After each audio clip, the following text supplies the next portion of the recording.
Reg.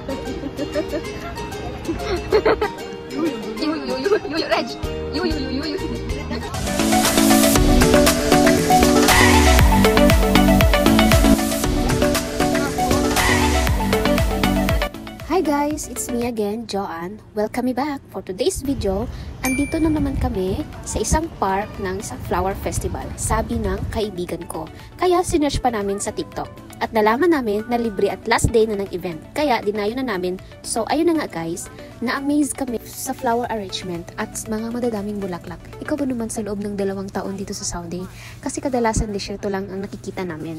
Trabaho, bahay, ganyan lang kami dito. So guys, dito pala kami sa Sayhat Park, Katif, Dammam. And the best thing is, libre lang ang entrance. Bale, medyo malapit lang din ito sa villa. Medyo 30 minutes away na walang traffic. At nag-Uber na kami dito kasi wala namang jeep dito, Charibis. So ayun na nga guys, mapapansin nyo, wala masyadong Pilipino dito sa park na ito. Kadalasan mga ibang lahi. So far, wala pa kami nakikitang Pinoy. Pero okay lang, go Rebels pa rin. Napapansin namin na parang kami lang yung tinitignan kasi iba yung damit namin. Itong isa kong friend, wala siyang ibang napapansin kundi bulaklak daw sa hospital. Pero totoo nga naman, bulaklak ka naman talaga sa hospital. Yun talaga ang napansin niya. Oh, dito naman sa kabila may nagpa-picture sa giraffe. Pero meron din naman akong picture dyan sa giraffe. Hi! Hello! Yeah! Sa water! Ito namang batang ito, sobrang cute. Gusto na tuloy ako magkaanak. Charis. So, ayun na nga guys. Dito na nga kami sa main venue, main spot ng Flower Festival. Ayun, nakikita nyo naman na madaming tao. Yung kadalasan nakaabay, nakaitim. Oh my God. Ito, ayan. Magaganda. Ang ganda talaga ng mga flowers dyan. Pero hindi kami na makapunta dyan sa gitna kasi may nakaharang. Ayan si Kuya. Hindi kami pwedeng makapunta dyan. Parang binawalan kami. Kaya hanggang dyan lang kami banda. So, ayun nga, na-picture-picture kami. Tapos para kaming mga ewan kasi parang kami lang yung taong naka-civilian. So, andito na naman kami sa another spot ng area.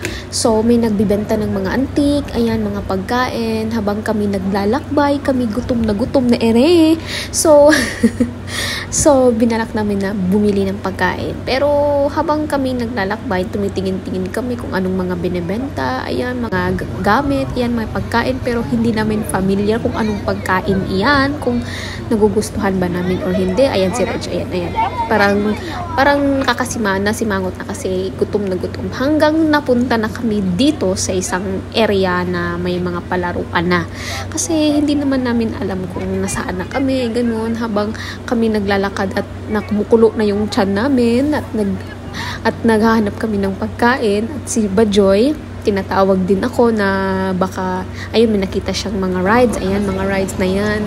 Habang kami naglalakbay, gusto namin matry. Pero parang hindi naman pwede kasi mga bata lang ang sumasakay.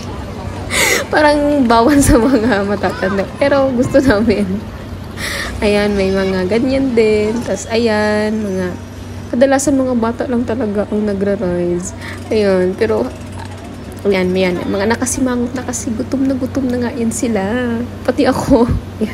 At hanggang nakapunta na kami dyan sa spot na yan. Actually, mga na yan 6 ata yan ng gabi. Talagang gutom na. Ayan, para siyang fishball. Pero, hindi yan siya fishball. Para siyang sweets. Ayan. Nilagyan na ni Kuya. Tsaka may sesame seeds na itim na may puti. Ewan ko ba dyan. Tapos, ayan na. Ready to serve. Ayan. At tatanggap na ni Maring Giselle. Ay.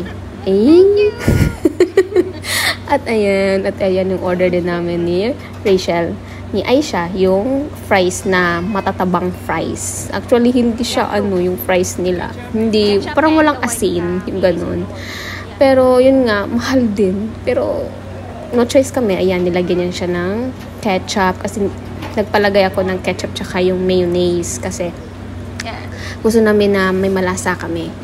Tapos, ayun, si Bajoy habang kumakain, nag-yo-yo-yo-yo-yo na din sila. Reg. You.